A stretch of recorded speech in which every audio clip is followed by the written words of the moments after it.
On today's Locked On Thunder podcast, the Oklahoma City Thunder are heading into a very fun offseason where they control 4 draft picks in the 2022 NBA draft, plus free agency and trade options that are out there. Today, we're answering all of your questions about the upcoming offseason on today's Locked On Thunder podcast on the Locked On Podcast Network, your teams every day.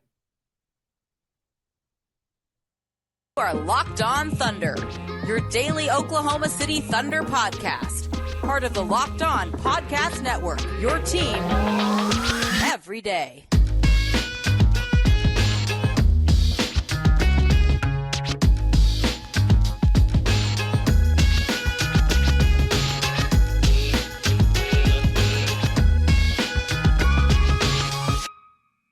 Let's get it going on the Locked On Thunder podcast on the Locked On Podcast Network, your teams every day. I am your host, media member and editor-in-chief over at thunderousintentions.com, Rylan Stiles. You can follow the show on Twitter at LOThunderPod. Email the show, LOThunderPod@gmail.com. Again, follow me on Twitter at Rylan_Stiles. Thank you for making Locked On Thunder your first listen every single morning, every single day. We're here for you talking Thunder basketball. Today's show is all about you, answering your questions from Twitter about the offseason as a whole and the draft and everything else. So let's dive into it. From at HogsFan_2001. Do you think the Thunder will, quote-unquote, reach at pick 2? Basically, will they not take Jabari Smith Jr., Chet Holmgren, or Paolo Banchero? I think that they're going to take one of the big 3. That's just kind of where I'm at. I think that things don't get interesting unless the Magic go with Chet. If the Magic go with Chet, then I still think it'll be Paolo or Jabari, but that does open the door and lend itself to the smoke screen that has been the whole Jaden Ivey conversation. So maybe you could see something like that happen with OKC, but if I was a betting man, I would go right now and bet that the Thunder will take one of the big 3 players at pick 2. The next question from at AF Drums. If we use all 4 draft picks and you have to cut 3 players, who would you cut? Well, the Thunder making up these roster spots would be pretty easy. It's easier than some people think. I know that our good friend of the podcast, Keith Smith, had a tweet out there yesterday that he's hearing from front office sources that they don't believe that the Thunder will take all 4 picks because of the lack of roster spots. I've been saying that I've been hearing that the Thunder are comfortable taking 4 picks. Now, what does that mean? First of all, there has to be value on the board at all 4 picks at 2, 12, 30, and 34. That's number one. It really just means that they're not going to be forced into doing anything. They're not going to have they're not going to be out leveraged in this case because you look at their roster and they were one of the worst teams in the league last year. And everyone last year spent all of the season saying how embarrassing the Thunder roster was from the national level. That's what national people were saying. And yet now all of a sudden they don't think they can find 4 guys to get rid of or 3 guys to get rid of. It's pretty easy. Tao Maldon is on a non-guaranteed deal. He's easily cut. Isaiah Roby is on a team option, 1.9 mil. You can turn that down and create a second roster spot. Mike Muscala is on a 3.5 team deal. You can turn that down if you want to. Ty Jerome, $4.2 million. There's nothing to get rid of, either via waiving him or combining him in a trade for a heavily protected second round pick that never conveys. And then Derek Favors at 10.1. You could keep that to try to match salaries in a trade. You could also just cut bait with it and not really be at a huge loss because you can get rid of that money in one fell swoop in this season and still keep your clean cap sheet for 2023. But Critchie has non-guaranteed money, although I think that the Thunder will want to keep Critchie around and see what he can develop into. But there's a lot of ways that you can get this roster down if you do want to pick 3 different or 4 different players in this draft. So I don't think that that's a concern. I don't think that that should kind of factor into anybody's mind. I don't think that the trade should be graded that way, right? Like, let's say the Thunder do trade, pick 12 or do trade pick 30 and 34. To me, you should evaluate the trade on the surface level. You shouldn't say, well, they didn't have any roster spots because we just went through and figured out easy ways to create roster spots where they could have brought those guys in. So, if they make a trade, it'll be because they think that trade has more value than the individual picks do on the board at the time of this draft. And so it really comes down to how deep do you believe this draft is and how much talent do you believe is in this draft class. So I think that they can take them, and we just went over who could be on the chopping block if they do. From @Chiefs Thunder fan page, who do you think could be a surprising faller to OKC come pick 12? And then who do you think could be a surprising riser at pick 12? Surprising faller, I just think that people, kind of are underestimating the fact that you look at your NBA big boards and if you go into the draft understanding that there's going to be someone that surprises us in the top 10, there's going to be a name that we don't have in the top 10 that is going to go in the top 10. But you look at it right now. Before you get to 12, you would imagine that Jabari Smith Jr., Chet Holmgren, Paolo Banchero, and Jaden Ivey all have to be off the board. Keegan Murray, Benedict Mathurin, Shaedon Sharpe, Dyson Daniels, AJ Griffin, Johnny Davis. Now we're up to 10 players. So we're up to 10 players. You need to get to 12, and still on the board is Jalen Duren, Jeremy Sohan, Malachi Branham, guys who are all talked about in that top 10. So somebody good's going to have to fall to OKC. Somebody that's very talented will have to fall to OKC at 12. It could be Sohan. It could be Duren. It could even be a guy like Johnny Davis, I think, that could fall to OKC. So if I had to pick one that would be the most, surprising that he fell, would be Johnny Davis or Benedict Mathurin. AJ Griffin, if he falls, you could just always pin it on medicals. Shaedon Sharpe, if he falls, you can always pin it on the mystery factor. But those two would be very surprising. Who the surprising riser could be at 12? We just mentioned that Duren, Sohan, Agbaji, Branham would have to be on the board at 12 because there's just not enough spots before 12 to get them off the board. So if you draft Ousmane Dieng, that would be surprising at 12 just because of what is perceived to be talent on the board ahead of him, although I do like Dieng a lot for my personal preference.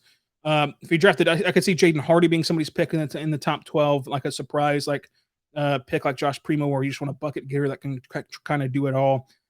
Could Mark Williams or Terry Eason fly up boards?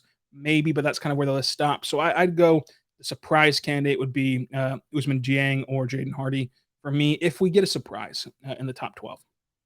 So hope that answers your question. Again, I'm a firm believer in the Thunder are not going to be forced to do anything. They're not going to be forced to trade up. They're not going to be forced to trade out. There's going to be value at pick 12 if they want to stay put. There just is. There's just too many guys at the top who you want as quote unquote top 10 guys, and who you say, whenever you're envisioning these prospects, say, oh, there's no way they last to 12. Well, if you've said that about 13 guys, somebody's got to last to 12, right? So it'll be interesting to see how it all transpires, how it all goes down. But I do want to tell you right now about our good friends over at Sakara. Sakara is awesome. Want to make sure that you check them out because feeling your best starts with what you eat. Sakara is there for you to help you live a healthy, balanced lifestyle and truly enjoy it with delicious, plant-rich, transformational, nutritional foundation that helps build you for the best body that you can have. Now it's time to seek wellness, joy, and abundance of areas in your life, starting with what you eat. With Sakara, you get a nutrition-dense meal, snacks, and supplements to nourish your body without ever sacrificing taste or quality. True radiance and true kind of balance starts with your plate. Made with high-protein, organic ingredients, Sakara's plant-rich transformational nutrition program is awesome for your digestive system, for bloating, for your skin, for energy, for moods. It's perfect for you. Go check them out today. Sakara is a wellness company anchored in food as medicine on a mission to nourish your body through the power of plants. Make sure you check them out today because it's plant-rich ingredients. And right now, Sakara is offering our listeners 20% off their first order when they go to sakara.com/lockedon20 or just simply enter the code LOCKEDON20 at checkout. So again, that's sakara.com, SAKARA.com/LOCKEDON20 to get 20% off at your first order, or just simply enter the code LOCKEDON20 at checkout. SAKARA.com/LOCKEDON20, 20% off of your first order.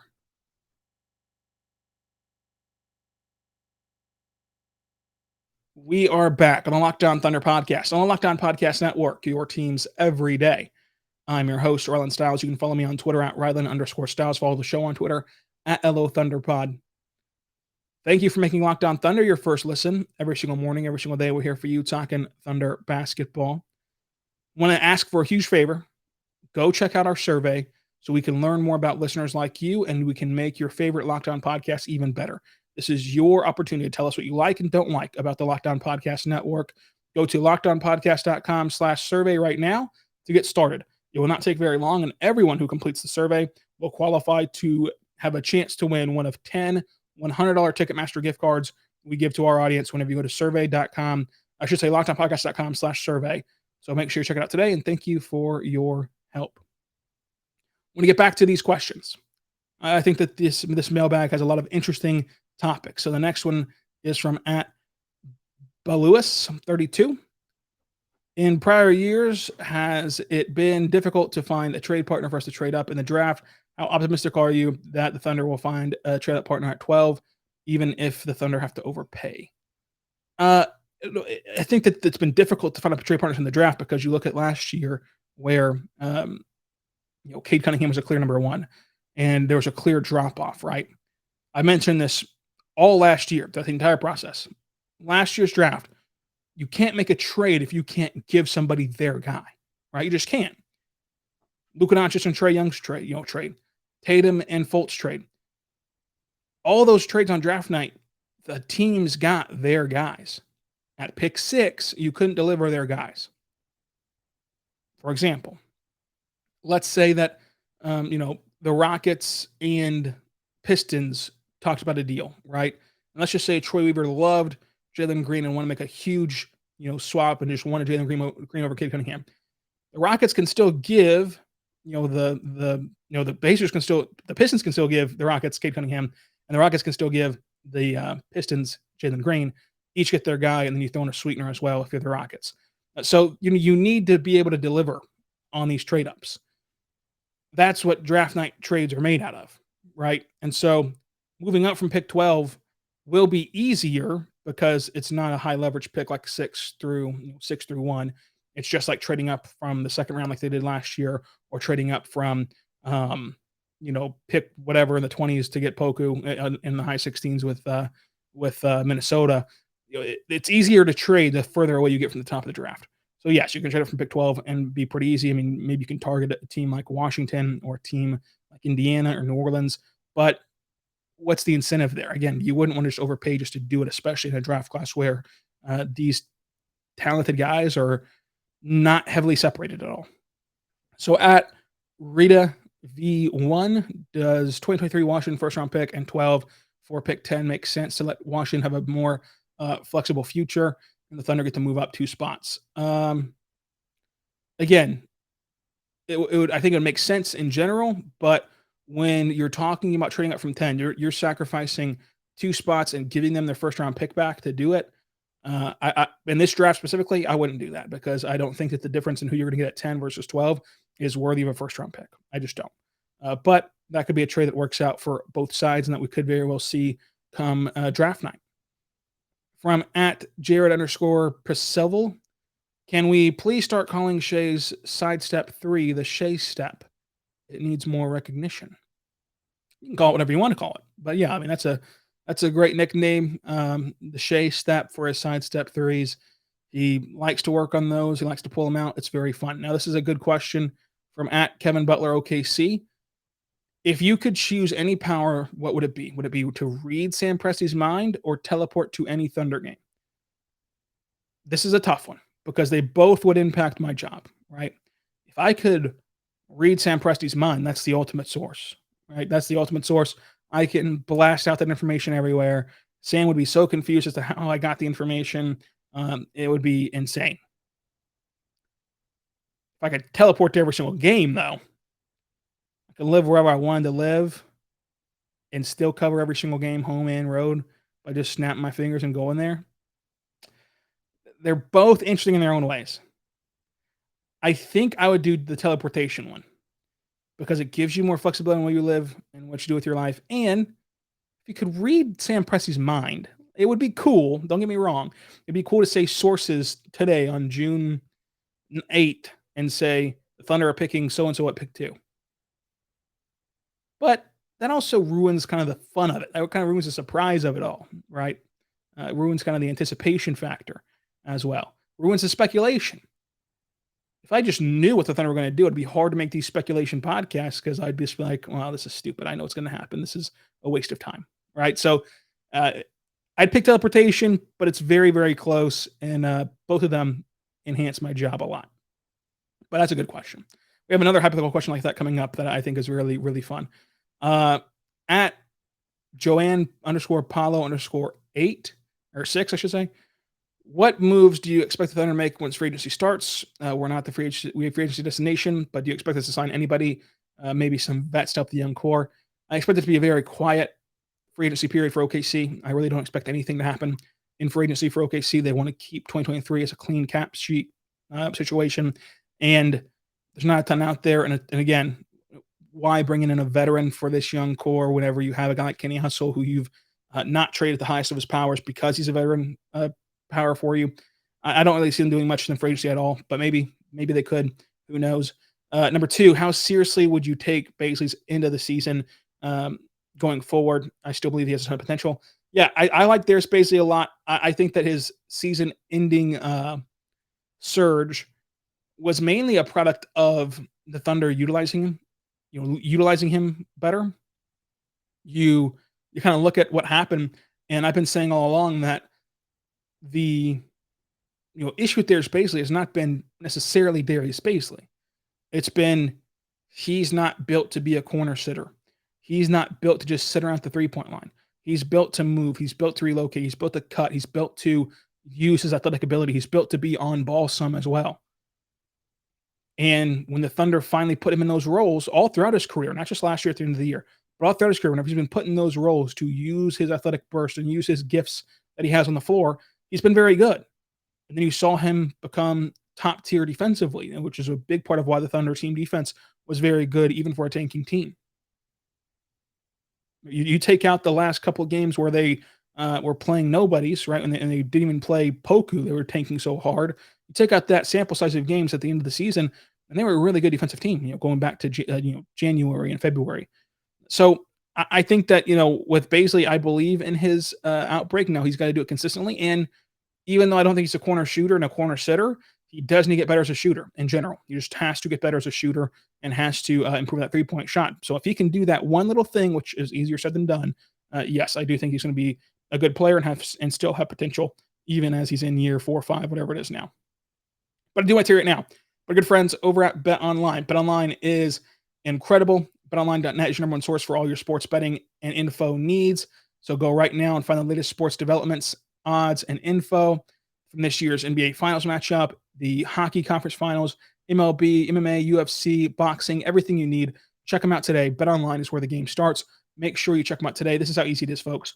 You just go to your URL, type in BetOnline, and then you go to sports, and then you can just go on down to basketball, and we can see what's happening today in the NBA Finals, which has Golden State as 3.5-point underdogs on the road in Boston. I'll take Boston minus 3.5 there to win this game at the Garden, the first Finals game there in a decade. So that'll be very cool. Make sure you check it out. Of course, BetOnline, and bet on the action you want to bet on.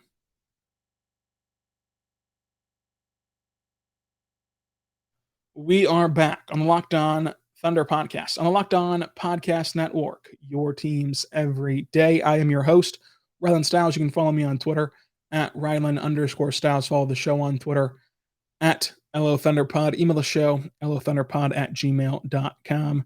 On today's show, we're talking about your mailbag questions, but I do want to say right now, check out the Locked On NBA Big Board podcast because they're getting you set for the NBA draft. The next question from at Restbrook Wessel. If Lou Dort was 6'8", 6'7", how much more value would you think that he'd have? I think that he plays bigger than he is, and so his defense is still very good for his size. But yeah, I mean, if he was taller and didn't lose his shooting and kept his defensive ability, he'd be more valuable to anyone in the league, not just the Thunder. I know that I think you're kind of driving at the whole guard situation and how much of a dilemma that's going to bring up. It'd just make his whole entire career better if he was 6'6", 6'7", but he still plays a really good role at his size. At Phil_Lilson.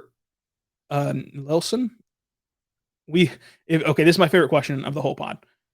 You can merge 2 Thunder role player skill sets together. Who are you picking and why? I'm going to take this as the current roster and not like all time. Although if it was all time, there was a response to your tweet from at WatkinsB1531 that said Trey Mann and Andre Robertson, which would be, Andre Robertson and Trey Mann would be incredible, right? If you could merge them together. But taking it as currently on the roster and not all time. As long as we agree that Darius Bazley, despite starting a lot, is a role player, is a role player in the NBA, label wise. I would do Bazley and Muscala, or Bazley and Trey Mann, if you want to consider Trey Mann a role player as well. Basically, just get Bazley with a really good 3-point shooter. If you could have Darius Bazley with his elite athletic ability, with his top tier defense, with his ability to cut, dunk, be athletic on the half court offensive side of things, plus knock down 3-point shots and knock down jumpers on the drive and kick, he would be a fantastic small ball 5. He would get the Jeremy Grant payday and be even better than Jeremy Grant, of course, if he could shoot 40% from 3 or whatever. But so that's what I would do if I had that sort of power. That'd be very fun. Very fun question. I thought about that a lot, and so that's kind of my answer for that. From @Andre Diesel. Looking at plus-minus success of Kenny Hustle and Muscala pairing last season, my question is, who has the highest ceiling Kenny-type player in the draft, and who's the Muscala type of player in the draft? It's a good question. I don't really see either one of those players in this draft, just because those guys are like role players. And so when you're trying to compare role players to prospects, that typically happens in the second round and in the later stages of the first round. And so when that's the case, those guys can easily just kind of bust in the NBA and not like pan out. So that is a tough one. I also don't think that the plus minus should factor in a ton, especially in a year like last year, whenever you're looking at things, because of the small sample size fact and everything else with those two guys, and especially Muscala. But yeah, I mean, if you can get a nice young Muscala type of player and a nice younger Kenny Hustle type of player, that'd be very good. @C Gelino, if the plan is to tank for Victor in 2023, yes. Would drafting Chet be risking a potential redundancy? I don't see a world where Chet and Victor could play alongside each other. I think they can play together for sure. I also think that you should take best player available. Look what the Kings did last year. I mean, I love Therese Halliburton. I wouldn't have made the trade that the Kings did last year, but the Kings traded Therese Halliburton for an all-star in Sabonis. And so I say that to say this. The Kings did it way too prematurely, and the Kings didn't really have any room to do that. And I think that Therese Halliburton in a vacuum would be more valuable than Sabonis when you factor in contract length and you factor in upside and things like that. But if you got Victor Wembanyama, and he truly was this kind of prospect that was the best prospect since LeBron, and he was somebody that could carry a franchise and be your number one guy, you'd be paying your number one guy in Victor Wembanyama with Shai and with Josh Giddey and with Lou Dort. And then at that point, if you traded Chet for whoever the version of Sabonis is, by this time next year, then you get a very talented team that can make a playoff push and kind of arguably go deep in the playoffs with Trey Mann in the fold as well, and everyone else on the roster. So I don't think it would matter. Again, you shouldn't not draft Chet because you have a 14% chance of drafting Victor. And I think that they could play together. But again, if it was somehow redundant and you get to the trade deadline of that next season of 2023, then you could still hold a ton of value with Chet. So I wouldn't overthink it. I just draft Chet if he's there and figure it out later. But from @Thunder Norman, is the Bazley/Roby experiment over?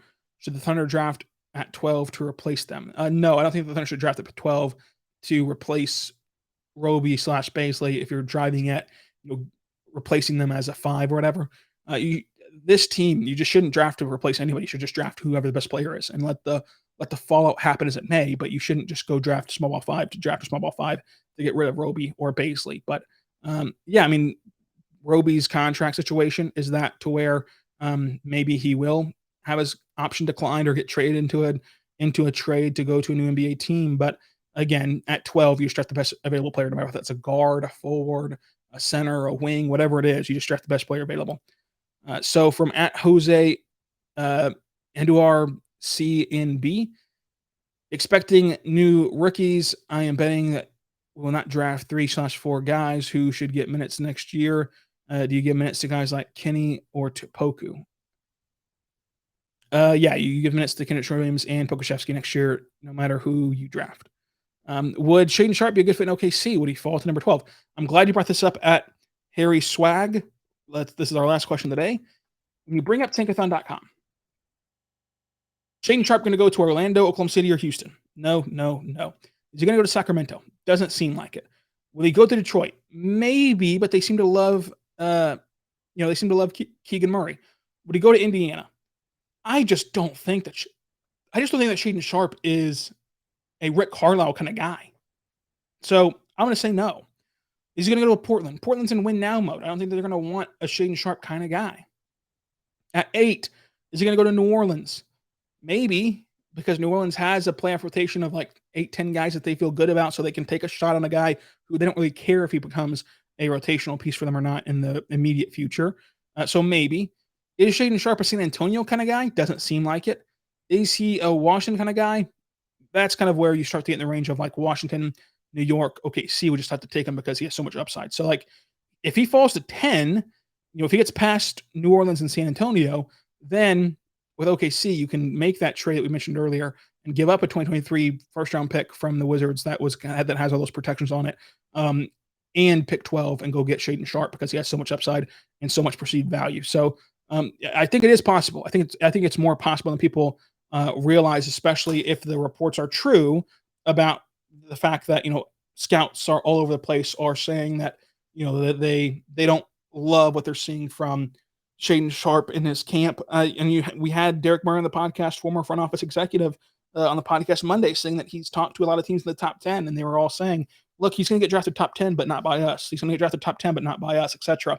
So I think it's possible. Is it likely? Who knows? But I think it is possible. So that's where we're going to end things here for today. Follow the show on Twitter at @LoThunderPod. Follow me on Twitter at Ryland_Styles. Subscribe wherever you get your podcasts from.